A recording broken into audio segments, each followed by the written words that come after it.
Olá, seja muito bem-vindo ao podcast Lasercast, inaugurando hoje com a presença ilustre de uma grande amiga minha, professora e pesquisadora. E aí, nós vamos conversar hoje sobre o uso do laser em pacientes com necessidades especiais. E para isso eu trouxe ninguém mais do que a professora doutora Fabiana Martins. Então, eu gostaria primeiro de agradecer enormemente, né, o seu aceite por participar conosco, falar desse tema que eu adoro, sou suspeita, trabalho com isso há algum tempo já com você, né, mas fico muito feliz por você ter, então, aceitado participar desse projeto. E antes dela começar a conversar comigo, eu quero brevemente apresentar a professora Fabiana, então se você ainda não conhece ela, eu vou apresentar aqui, ela é cirurgia dentista, e mestre e doutor em patologia bucal pela FAUSP, pós-doutoranda em moléstias infecciosas pela Faculdade de Medicina da USP, atua como professora na disciplina de patologia oral e pacientes com necessidades especiais pela FAUSP também, professora junto comigo, né, no curso de pós-graduação, mestrado e doutorado da Universidade de Santo Amaro, UNISA. Ela dá aula também no curso de especialização em pacientes especiais no CAP pela Fundecto e, obviamente, é habilitada em laser terapia, que é o tema da nossa conversa hoje, pelo Laboratório Especial de Laser Odontologia, pelo LELO da FAUSP também. Então, de novo, professora Fabiana, muito obrigada por ter aceitado e tenho certeza que o nosso papo vai render aí ótimas ideias, enfim, né? Seja bem-vinda. Puxa, muito obrigada, Luana. Caramba, é uma honra, né, participar desse podcast. Eu te conheço, eu acho que a gente vai largar muito essa formalidade, porque nós somos amigas e nós somos parceiras científicas e de trabalho, né? Então, uma honra participar desse podcast, desse mais um projeto aí né, que eu tenho certeza que será um sucesso, né? E espero aí que a nossa conversa aí faça render o bloco, né? Para a gente conversar desses assuntos que a gente gosta tanto, né? E compartilha, né? E eu fiz questão de começar por esse tema, né? E você foi uma das primeiras pessoas que veio na minha cabeça quando eu pensei em inaugurar esse podcast, porque realmente, na minha opinião, pacientes especiais é um dos grupos de pacientes que mais se beneficiam dessa tecnologia. Sem dúvida. Enfim, e até para a gente começar a conversa, eu acho importante a gente pontuar para o telespectador, né? Muito bom. Quem é esse grupo, de onde forma, né, esse grupo de pacientes com necessidades especiais? Não, claro. Creio que as pessoas, muitas vezes, de uma maneira equivocada, mas obviamente, né, não minimizando a importância do grupo de pacientes com doenças neurológicas ou neuropsicomotoras, como a gente fala lá no CAP, né? Mas as pessoas dessa forma equivocada, elas acreditam que pacientes especiais sejam somente esse grupo de pacientes. E não são, né? Se a gente for pegar, né, qualquer, né, definição, né, do que é paciente especial, seguindo aí os nossos conselhos, Conselho Regional de Odontologia, não somente do CROSP, eu gosto muito de usar uma que é do CRO do Rio, eu coloco até nas minhas aulas, né? Então, eles fazem uma definição muito boa e eles mostram que são grupos de pacientes que eles têm algum prejuízo, né? Algum prejuízo provocado por algum tipo de doença, né? E esse tipo de doença é das diferentes ordens, não somente neurológicas, mas também sistêmicas crônicas, infecto-contagiosas, né? E as consequências dessas doenças, elas vão repercutir de uma forma super importante no nosso manejo odontológico. Então, no final das contas, né, os pacientes com necessidades especiais são esse grande grupo de pacientes em que você pratica odontologia da forma convencional, mas com adequações muito específicas para essas pessoas. É bem isso, né? Exatamente o que você diz. Tem muita gente que até fica, nossa, né? Surpreso. Que bonito. Mas paciente gestante é paciente especial? Obviamente que sim. Momentaneamente, temporariamente, mas sim gestante. Você muda um pouco o manejo, sem dúvida. Pacientes com doenças sistêmicas crônicas, infecto-contagiosas, enfim. Então, eu acho muito importante a gente pontuar, até para que as pessoas consigam ter ideia do grupo enorme, né, de pessoas que se enquadram. Não, sem dúvida. Quando você falou isso, eu já ia lembrar até uma outra coisa. Porque, às vezes, quando a gente comenta, nós somos especialistas em pacientes especiais. Alguém fala, nossa, que ato, né, que altruísmo, você atende as pessoas especiais. Não, também as pessoas, uma terminologia mais moderna, os pacientes com deficiências, né? Mas não somente eles, todos esses outros pacientes. Exatamente. Sem dúvida. Então, linkando já com essa questão, vamos já começar a falar, né? Então, pensando que é um grupo amplo e de pessoas que necessitam de uma abordagem individualizada, uma abordagem especial, como que você enxerga os benefícios do uso do laser, dos lasers de alta e baixa potência nesse grupo de pacientes? Pois é, né? Todo mundo que me conhece sabe que eu sou super fã do laser, super fã do laser, né? E se a gente for pensar, né, num grupo de pacientes, que aí, tudo bem, né? Vamos voltar lá no conceito, que tenham todas essas dificuldades e que tenham inúmeras condições, aí nessas ordens todas que eu falei, sistêmicas, infecto, etc., né? São pacientes, muitas vezes, que eles vão ter problemas, assim, de serem polifarmácia, né? Eles fazem uso, né, contínuo de inúmeras medicações, né, e por um uso prolongado e contínuo. Então, esse é um aspecto que, né, já chama atenção para a gente. Quando a gente pensa num paciente que tem aí uma alteração comportamental, né, que você precise, né, de algo, muitas vezes também tomam aí várias medicações, mas aí do ponto de vista comportamental você precisa ser rápido, né, e para você ser rápido você tem que promover o melhor tratamento possível. O laser também promove realmente uma ótima opção também para esse grupo de pacientes, né. Exatamente, por ser indolor, minimamente invasivo, tudo isso é importante até para aceitação, que a gente sabe que é diferente, né? Dependendo do grupo de pacientes que a gente vai abordar, que a gente vai atender, é óbvio, né? Já não é agradável para pacientes normoreativos, que têm, sei lá, um certo entendimento do contexto. Quando a gente vai numa abordagem para alguns grupos de pacientes, quando a gente oferece uma tecnologia, pelo menos é o que eu percebo também. A aceitação, o uso do óculos é algo que também facilita, é uma distração, enfim. Eu acho pacientes pediátricos, eles adoram, né? Você usar o óculos, você já usa como uma brincadeira, vamos colocar agora esse óculos, vai sair uma luzinha. Então, entra num lúdico, que obviamente é funcional. É funcional, mas naquele momento, para aquele paciente, a gente pode até brincar um pouco. Eu até me lembro uma vez no CAP, vou até contar essa história, que a gente estava atendendo, eu e minha dupla na época da especialização, um paciente com Down, que estava com muita dor. E naquele momento a gente identificou uma afta, né? Vamos fazer a laser terapia e tal, e ele estava muito agitado, até um pouco agressivo, em decorrência da dor, que obviamente ele estava sentindo. E quando nós fizemos a irradiação, foi impressionante a resposta dele. Sim. E ali a gente vê que realmente funciona. Porque se não tivesse funcionado, ele não teria reagido daquela forma. A gente fez, na hora ele se acalmou.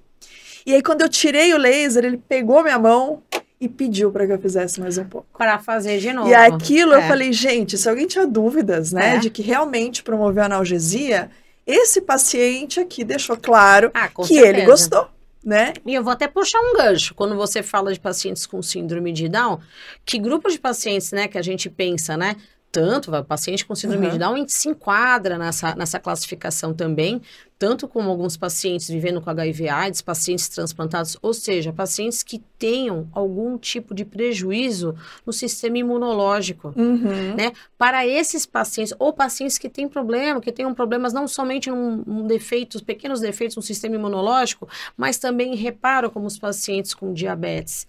Então, é mais são questionamentos ponto positivo para os lasers, né? Sem dúvida. São questionamentos que eu, inclusive, vou fazer mais para frente aí para a gente discutir mais indicações com relação a pacientes com Down, sem dúvida nenhuma. Mas antes, eu queria abordar um tema que também é muito perguntado, questionado por vários profissionais, até que atuam em odontologia hospitalar, né, em ambiente hospitalar. Durante minha especialização, Eu pude acompanhar vários atendimentos, incluindo laser terapia, pude inclusive contribuir naquela época, mas algo que me chamava bastante atenção eram os atendimentos usando a fotobiomodulação para pacientes com epidermólise bulhosa, que, na minha opinião, é um dos grupos que também mais se beneficia dessa Muito. tecnologia. Como você tem muita experiência, atendeu por muitos anos e ainda atende esse grupo de pacientes, eu queria que você alertasse as pessoas que estão aqui ouvindo, né? Quais são os benefícios que você enxerga dessa tecnologia para eles? Olha, eu usava várias modalidades, dentro do laser, várias modalidades, né, terapêuticas, utilizando a tecnologia, né. É um grupo de pacientes que nós temos no CAP, né, e foram casos muito marcantes, porque é uma doença, assim, que nossa, é arrasadora, né, do ponto de vista, assim, humano, né? Elas têm, eu falo elas porque a maioria das minhas pacientes eram meninas, né? Então eles têm um defeito genético, né, que acaba aí atrapalhando o sistema de ancoragem epitelial, né? Então, esses acometidos, né, se a gente for pensar no tipo que infelizmente é um dos mais frequentes, mas o mais grave, né, que é a epidermólise bulhosa do tipo recessiva distrófica, né, o que acontece? Ao menor esforço, surgem essas bolhas, né, essas bolhas se rompem e se tornam enormes úlceras, né, comprometendo assim a qualidade de vida de uma maneira super importante, né? E nessas pacientes eu não vou nem entrar na parte sistêmica, né, porque eles parecem pacientes queimados, né? É uma sobrevida baixa, é uma qualidade de vida baixa também, mas se a gente for focar aí em alterações bucais, né, a gente tem que pensar, né? A gente tem que pensar em um grupo de pacientes que, devido aos traumas constantes que a gente tem na cavidade bucal, né, traumas do dia a dia, da mastigação, da fala, né, essas bolhas elas vão se surgindo, né, e vão levando a muitas fibroses, porque há um reparo. Né? E o reparo é normal nesses pacientes, eu acho que é importante a gente dizer isso, eles têm um reparo normal, mas estão em constante reparo, então são pacientes que fazem muita fibrose, então já tem uma abertura de boca mínima, microstomia, né, pra gente falar o odontolês, né, isso é uma questão. Outra questão, também, traumas constantes da mastigação e do uso. O que acontece? As nossas gengivas, que são queratinizadas, né, que tem um epitélio de superfície, sempre estão desnudas, né? Poxa, e qualquer barreira que a gengiva faz, né? Ela acaba bloqueando a entrada de micro-organismos, de patógenos, que vão fazer aí uma destruição periodontal, né? Então, aí uma outra função do laser aí, que a gente fazia muito a terapia fotodinâmica, né, antimicrobiana, constantemente, então a gente conseguia controlar bem, né, a doença periodontal, porque uma das queixas era o sangramento constante, né, e naquela cavidade pequena, né, então a ponta do laser consegue chegar lá, né, no paciente com a microstomia e obviamente, né, tudo bem, por mais que elas tenham, né, que eles tenham o reparo normal, poxa, mas a boca sempre está ulcerada, né, e eles constante dor. Constante dor, né? Então, o reparo é promovido aí, a gente usa o laser de baixa vermelho para acelerar aí o reparo dessas feridas. Tanto que quando a gente vai manipular o paciente com epidermólise bulhosa, a gente meio que tem um protocolo. É lubrificar, né? Uma vez que você vai manusear, porque isso leva também, né? Até o trauma da mão, da luva, o trauma da luva. Então, a gente usa vaselina, né? A gente sempre passa vaselina em todas as pontas, nas luvas. Você aprende, né, a lidar conseguir manipular uma cavidade oral com vaselina, porque fica escorregadio mesmo, você acaba pegando o hábito, né? E uma vez que você faça, qualquer procedimento, você vai usar uma anestesia, sim, porque muitas vezes não vai usar anestesia no paciente, imagina só, né? fez lá a punção, lá para você fazer a sua anestesia, laser para evitar a formação de bolhas. Então, são cuidados, ou assim, ó, precisei fazer um certo apoio, porque estava fazendo um dente, às vezes você está fazendo, de repente, restaurações, e você ficou afastando minimamente o lábio, para que você pudesse chegar lá, aquele mínimo forma bolha. Então, esse é o cuidado, faz a restauração tal, que aqui eu fiquei vertendo o lábio, vou com laser de baixa ali. Hipersensibilidade, né? Um grupo que também tem queixa de hipersensibilidade. Não sei se você já acompanhou. Acaba tendo, porque eles têm doença periodontal e acabam tendo. Tem recessão, então, exceções severas. Para todas as especialidades odontológicas dentro dos pacientes especiais, e aí principalmente, um grupo que se beneficia muito. Se beneficia muito. Sem dúvida. Agora a gente voltando, né, para a questão dos pacientes com Down, que é realmente um dos grupos que as pessoas mais me questionam, né? Eu lembro, e até acompanhei, né, que durante o seu doutorado, você acabou fazendo um trabalho, publicando, né, um estudo onde você avaliou a ação da terapia fotodinâmica no tratamento periodontal de pacientes com síndrome de Down. Foi incrível, eu adoro esse trabalho, coloco em todas as minhas aulas, os alunos que já me acompanham do Lelo conhecem bem. Eu começo minha aula falando desse seu trabalho, mas eu queria que você comentasse um pouco sobre ele aqui, né? Como foi seguir... Eu fico feliz em saber disso, porque olha que a gente conversa, hein? Não sabia disso, fico muito, muito feliz, fico muito honrada que você ilustre aí com esse trabalho. Foi um estudo clínico, né? A gente sabe, né? A gente que faz pesquisa, faz clínica, mas faz pesquisa também, a gente sabe que conduzir estudos clínicos desafiador. Nossa, é super desafiador, né? Ainda mais com um grupo de pacientes, né? Que é um grupo de pacientes que às vezes nem sempre vão colaborar. Esse meu grupo eu não posso falar muito, porque era um grupo muito colaborador, né? Porque qual era a pergunta, né? A pergunta era avaliar a terapia fotodinâmica antimicrobiana nesse grupo de pacientes, mas numa idade, assim, já os jovens, né? Acima dos 18 anos de idade. E isso tem um porquê de ser, né? Tem totalmente um porquê de ser, né? Se você pegar aqueles estudos epidemiológicos bonitos, né? Sobre associação de doença periodontal com certas condições, sim, uma das condições genéticas que levam à doença periodontal é a síndrome de Down. Por uma questão até... que é associada à síndrome, né? Eles têm uma questão imunológica, né, prejudicada, eles têm uma pobre resposta celular frente a infecções, né? Eles têm também, claro, isso é associado também com algumas condições locais, não só as sistêmicas. Eles também, muitas vezes, eles vão ter aí prejuízo no cognitivo. Isso é muito variável, né, nos pacientes com a síndrome de Down, né? O déficit intelectual é presente em 100% deles, mas com essas variações. Tem uns que vão ter um déficit intelectual mais severo e outros vão ter um déficit intelectual muito mais leve, né? Exato. E isso também vai interferir, porque, claro, porque ele não vai ter também uma coordenação motor e ele também não vai ter o cognitivo para levá-lo, né? Para levá-lo a fazer essa escovação de forma correta. Muitos deles também têm associados também a obesidade. É uma questão que é vista também nos pacientes com Down. Aí, eu não sei, isso é uma coisa de literatura que é ainda discutida, mas na perio se discute muito essa questão aí daqueles que estejam muito acima do peso também com essa questão periodontal. Então, inúmeros fatores.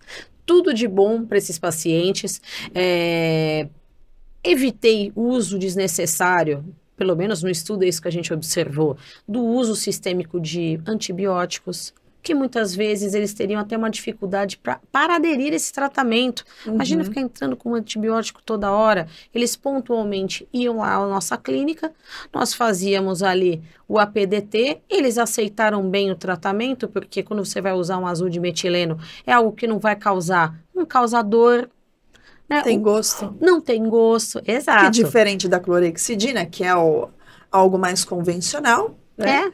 A gente usando a terapia fotodinâmica não tem aquele sabor amargo. Não vai manchar o dente.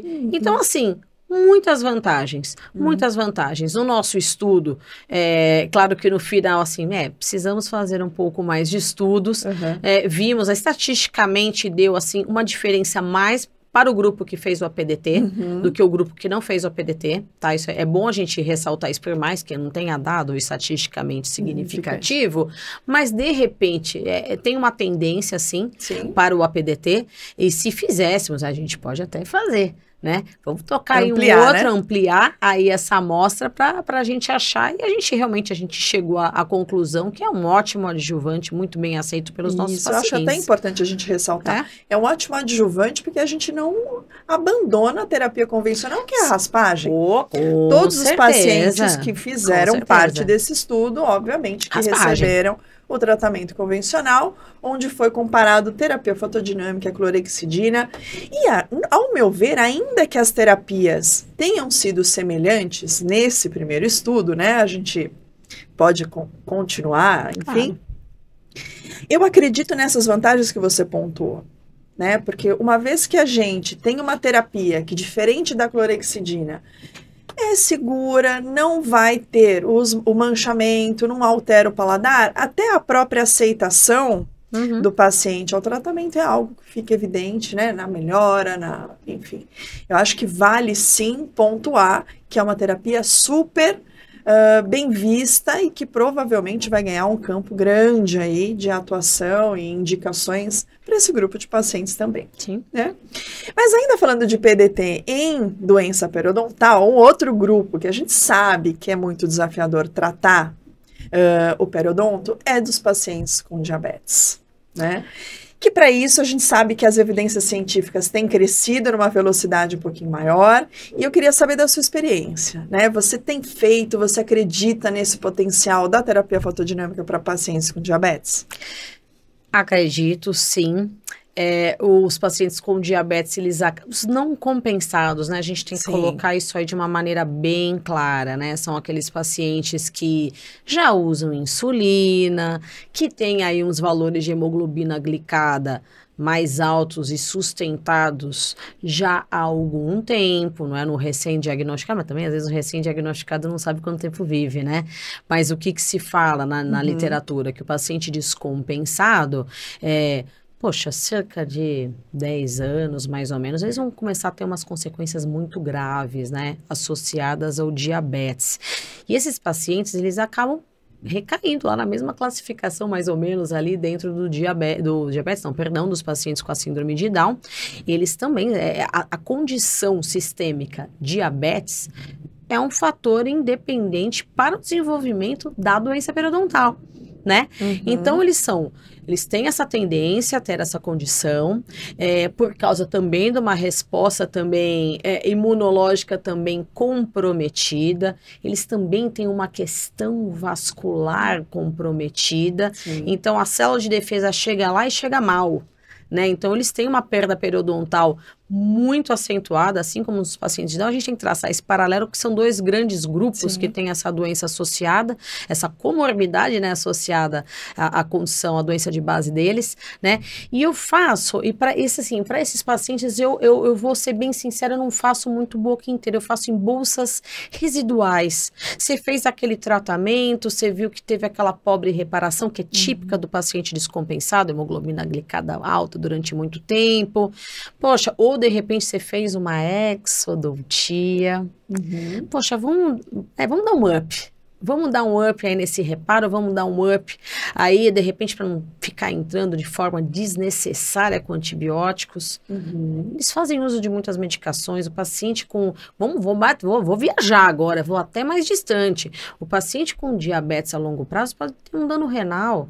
Para que eu vou ficar prescrevendo antibióticos sistêmicos sem necessidade, se pontualmente eu posso ir ali, terapia local, antimicrobiana. Sem efeito colateral. Então, só vantagens. E se a gente for pegar é lógico, porque eu fui me preparar, né, Luana? Eu vim aqui pro seu podcast, eu tinha que me preparar. Então, eu peguei aqui uma literatura vigente em relação a Down. Você tá certíssima. Down praticamente não tem nada. Eu acho que fomos nós e só, né? Mas que é um grupo mais desafiador mesmo para poder coletar. Mas pacientes com diabetes já tem uma literatura já estudando os efeitos da terapia da APDT, para o tratamento mas é sempre, né? Vamos enfatizar, né? Que aquilo que você colocou é perfeito, né? É super importante a gente dizer que a gente nunca vai abrir mão do tratamento periodontal convencional.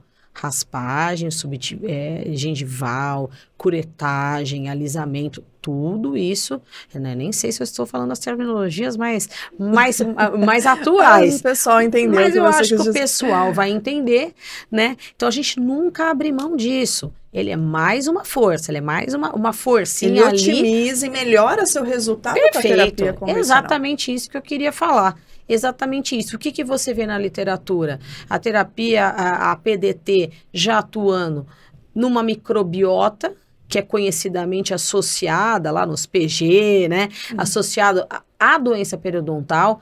Então, os estudos, vendo o clínico, mas coletando ali, fazendo microbiológico, que é muito da periodontia, eles vendo realmente um decréscimo dessas bactérias que são associadas à doença periodontal. Então, já é um assunto já que o pessoal tem explorado bastante, né? Mas eles sempre fazem umas ressalvas, né? Umas ressalvas em relação a protocolos, né? Os protocolos, às vezes, são díspares, ainda mais quando eles fazem aquelas revisões sistemáticas ou as meta-análises, então, às vezes, eles pontuam que um bias, aí, um viés, é justamente aí os protocolos diferenciados, né? Protocolos, tipos de fotossensibilizador, fontes de luz, porque a gente sabe que a terapia fotodinâmica ela é uma associação entre um corante, um agente fotossensibilizador e uma fonte de luz, e existem diferentes combinações. Eu até li uma revisão de 2023, muito interessante também, mas eles pontuam que ainda que haja uma série de artigos que coloquem diferentes tipos de luz e fotossensibilizador, a mais utilizada em odontologia ainda é o azul de metileno, nosso azul né? de que metileno. Combina com o comprimento de onda vermelha. Então, para aqueles que não querem errar, eu acho que a gente ficando nesse convencional, né? Sim. No mais utilizado, sem dúvida nenhuma, vai agregar bastante, de uma forma muito positiva aí para os pacientes com diabetes também, né? Isso aí. Mas quando a gente fala império, Em líquido, hein, Luana? Desculpa te interromper. Isso. Nossa, isso é muito bom. Pessoal, tem que ser líquido, né? Porque em gel não vai. Não escorre ali. Não escorre. Não permeia naquele tecido. Não vai.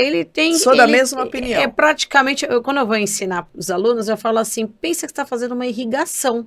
Então você está irrigando aquela bolsa com aquele azul de metileno líquido. O em gel é legal? Eu estou até falando pro público. Em gel é legal. Mas o em gel é legal para outros propósitos. Por exemplo, você vai tratar uma pele, região perioral. Queilite angular, uma infecção fúngica que é persistente, que você precisa de uma aderência, inclusive pacientes com diabetes também tem mais candidíase, né? Eles têm realmente uma série de complicações. Então, para a superfície de lesões, ou até um alvéolo infectado, apesar que eu gosto que escorra. Eu gosto de escorra, eu vou falar a verdade. Mas para lesão, gel, para dentro do canal, tem que ser líquido. Também acho. Né? Sou super de acordo. A gente concorda em tudo. Né? Aqui é sem polêmicas. Sem combinar, né? Não, sem combinar. A gente tem opiniões muito semelhantes, realmente. Né? Mas eu gosto muito de falar dessa questão periodontal, porque também juntas já tem um tempo que a gente tem usado muito, não só terapia fotodinâmica, terapia de fotobiomodulação, mas os lasers de alta potência. Né? Maravilhoso. E, obviamente, que aí não nos grupos de pacientes com Down e diabetes, mas assim, ampliando para um grupo muito maior de pacientes que acabam desenvolvendo as fibromatoses gengivais, hiperplasia gengival medicamentosa. Eu queria que você falasse também um pouco sobre isso, né? Quais são os outros pacientes que se beneficiam, agora principalmente aí dos lasers de alta, principalmente os diodos, tá? para essa finalidade, para cirurgias periodontais? Olha, eu vou te dizer que eu já usei para vários propósitos, né, Lu? Nossa, nós temos vários artigos publicados, e, inclusive vou ter que falar isso, que você foi me orientada na especialização. É mentira que eu também fui sua aluna no Lelo, né? Então é uma troca. A gente compartilha.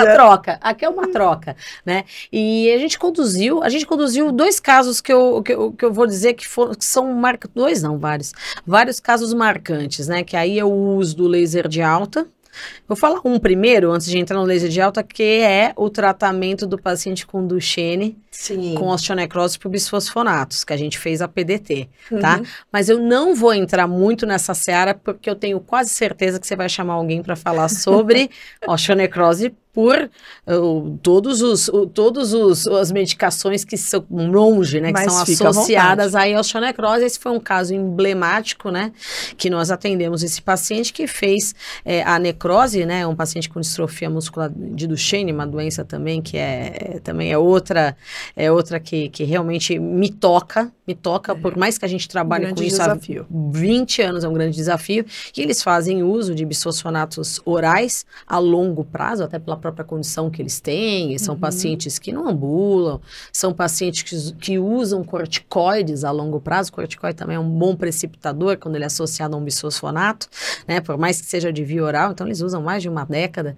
e a gente tinha esse menino que era fruto de uma pericoronarite, ele teve aí essa osteonecrose por bisfosfonatos, e a gente foi resolvendo e foi tocando esse caso até o fim, né? Até o fim, infelizmente ele foi a óbito, né? Mas sempre controlando os episódios aí numa mandíbula já completamente prejudicada por osteonecrose, só com a PDT.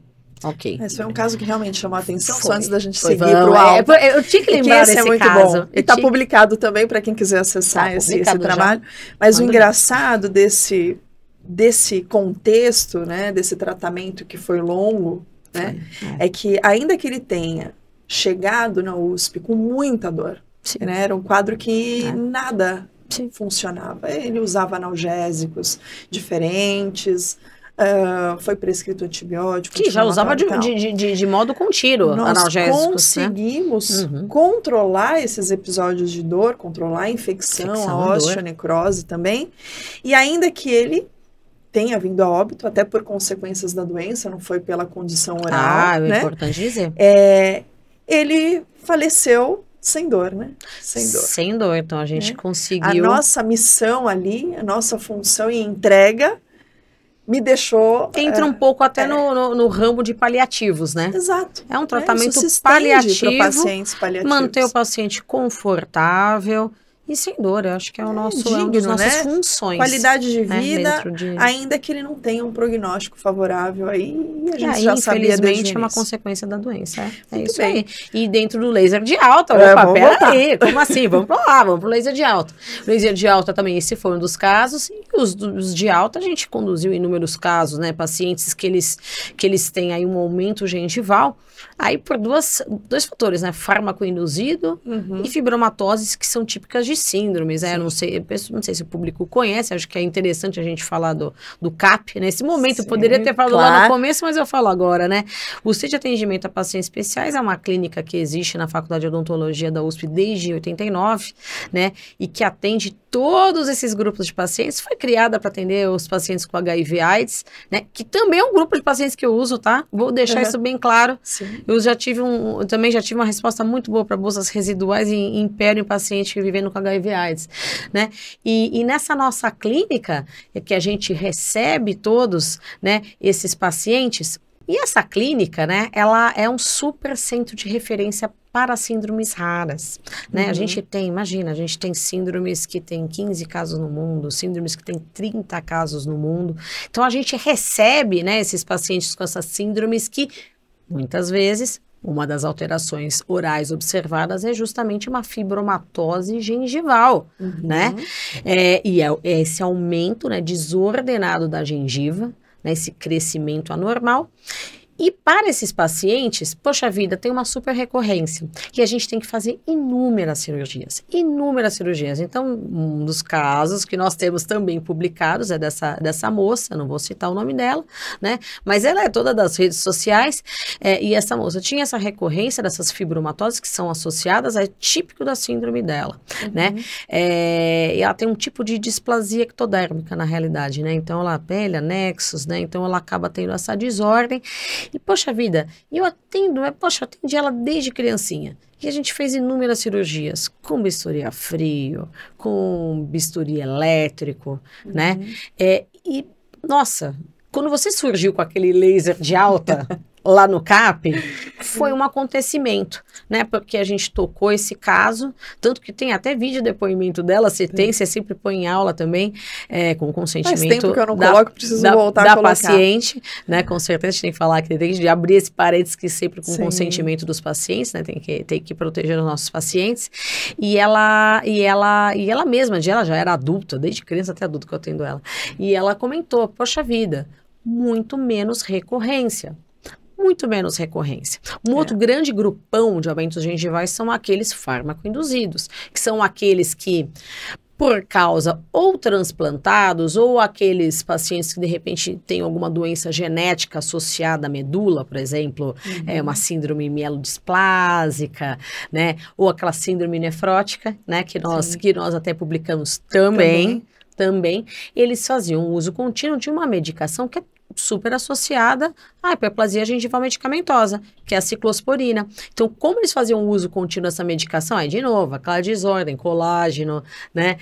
Fibroblastos em excesso, aquela gengiva fibrosa, exuberante, que óbvio, né, que se associada a má higiene, a higiene oral, aquilo aumenta de uma forma aí catastrófica, né, recobrindo praticamente todas as coroas dos dentes, né, e nós tocamos esses casos e eles também tinham uma recorrência, né. De 3 em 3 meses, né, de acordo com ambos os pacientes que nós reportamos nesse artigo que você citou, eles comentavam que era algo insustentável, porque a cada 3 meses voltava. Tinha recidiva. E mesmo muitos com higiene boa, hein? Porque a gente até poderia culpar, assim, nossa, não escovou direito. Não. Porque a recorrência típica aí da condição, né? E o resultado foi assim, foi incrível, né? E isso, você sabe que eu acabei pegando literatura sobre isso também. Tem duas revisões sistemáticas que me chamaram a atenção.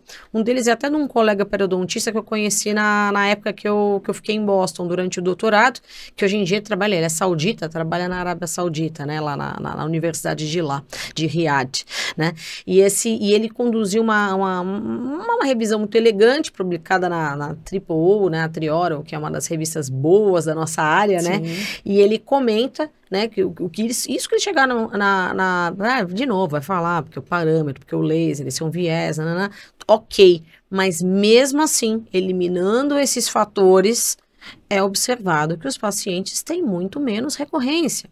Uma outra revisão sistemática, e são todas recentes, tá? É tudo no máximo, 2021 a 2023, essas revisões aí que eu passei o olho aí para dar uma estudada. Eles comentam a questão da dor.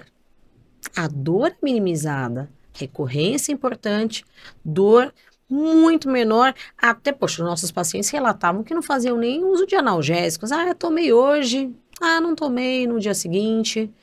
E era até interessante que, além do analgésico, né, se eles tomavam, era menos, em menor quantidade, enfim, era mais fácil e agradável para fazer a higiene no pós. Então, diferente isso minimiza do bisturi, até um processo inflamatório, porque você tá ali tirando alimento. Que poderia ser até um primeiro gatilho. Poderia. Então, eu acho que é um contexto muito amplo.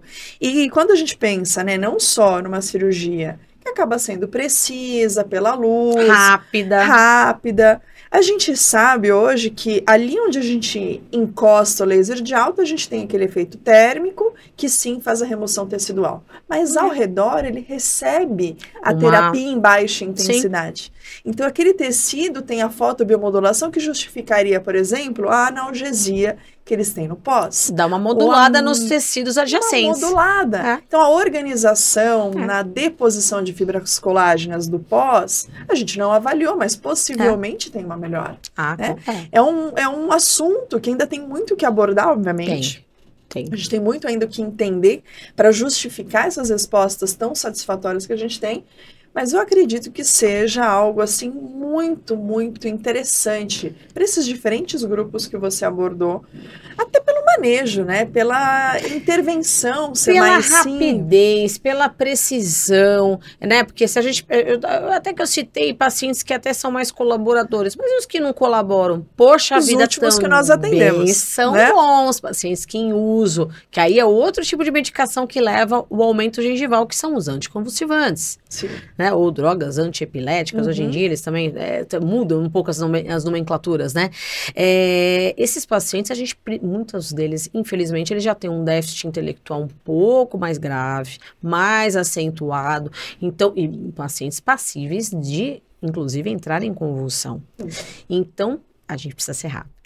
E para rapidez, precisão, visualizar aquele campo operatório e promover aí o melhor para o paciente, né? Que no fim é o que a gente quer, né? E sendo possível, que nem você também comentou, não só em pacientes mais velhos, mas também em odontopediatria, né?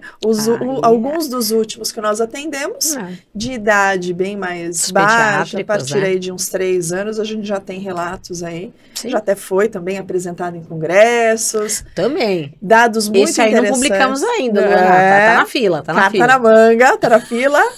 Lembramos. Mas a gente começa a observar quão amplas são essas indicações, né? E o quanto os pacientes nos oferecem de feedback que gostaram, que se adaptaram, o paciente ou a família desse paciente, Exato. Os pais que ficam aí te questionando, pais. que não vem a hora de marcar as consultas, que preferem esperar para que seja feito com laser. Isso tudo vai aí fazendo com que a gente afirme ainda mais, né, a importância da gente ter o equipamento, da gente se qualificar com relação a isso, porque não é fácil. É isso aí. Porque laser de alta potência, se não for bem utilizado, ele pode aí danificar o tecido, então a gente precisa ter responsabilidade na hora de fazer, sem dúvida nenhuma. E claro, a gente não pode encerrar esse podcast sem a gente também pontuar para quem está nos assistindo que ainda que nós, né, por essa experiência de alguns anos já atuando nessa área, nós termos essa visão do quão promissora é a tecnologia para esse grupo de pacientes. A gente já pontuou várias vezes aqui, mas eu acho que vale a gente ressaltar o quanto muito desse conhecimento ainda está sendo construído. Está por vir. Ainda está sendo melhor estudado para que a gente tenha respaldo científico, né, que resguarde aí todas essas informações que a gente tem passado. Como é que você vê também esse aumento agora, recente, né, dessas publicações, a necessidade de mais publicações para esse grupo de pacientes? Nossa, super promissor, né? É um campo ainda muito aberto para pesquisa. É lógico, não vou entrar de novo nos parâmetros. Tá bom, a gente já sabe, o parâmetro diferente, o laser, não sei o quê.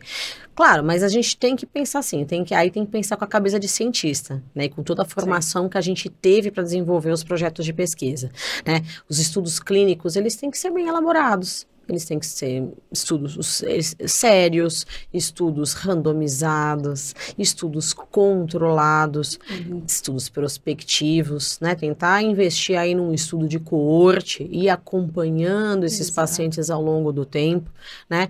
E cada vez mais, né? Isso vai acabar servindo, né? De base, né, para que a gente consagre, né, de uma vez aí essas técnicas todas associadas à tecnologia laser que só trazem bem para os nossos pacientes, né? Exatamente. Tem crescido, né? E as pessoas que estão aqui assistindo sabem que tanto eu quanto você, a gente tem feito aí o nosso melhor para contribuir e acelerar aí todas essas evidências que a gente tanto pontua, que a gente tanto fala, né? Para todos que trabalham conosco e tudo mais. Bom, Eu adorei o nosso papo. Se a gente, olha, se tivesse mais tempo aqui, acho que a gente ficaria mais horas conversando, porque é um tema que agrada tanto a mim Sim. quanto você, né? Trabalhamos há tanto tempo juntas, mas eu gostaria de te agradecer. Acho que foi incrível esse nosso momento juntas, aqui, esse bate-papo gravado. É um bate-papo que acontece toda hora. A gente conversa bem, né, Luana? Toda semana. E a gente conversa bem o dia inteiro, semanalmente. Exato, Bastante. Exato. Mas agora gravando para compartilhar com as Sim. pessoas, né? Eu acho muito interessante, adorei. Espero que a gente faça mais encontros como esse, falando de outros temas também. Mas obrigada. Né? Te agradeço do meu coração, até por ser aí a nossa primeira, né, participante desse podcast. Foi incrível. Obrigada de coração. Poxa, eu que te agradeço, né, Luana? Poxa, e mais uma vez, super honrada, super feliz. Eu te desejo sempre, você sabe, você é minha amiga, te desejo o maior sucesso e mais um empreendimento. Você já tem tantos, essa menina é demais. É surreal. E super feliz em participar dessa primeira edição desse podcast, que vai ser sucesso, que eu sei. É isso tá bom? aí. Obrigada. Obrigada a você que ficou conosco até agora e espero vocês no nosso próximo podcast. Até lá.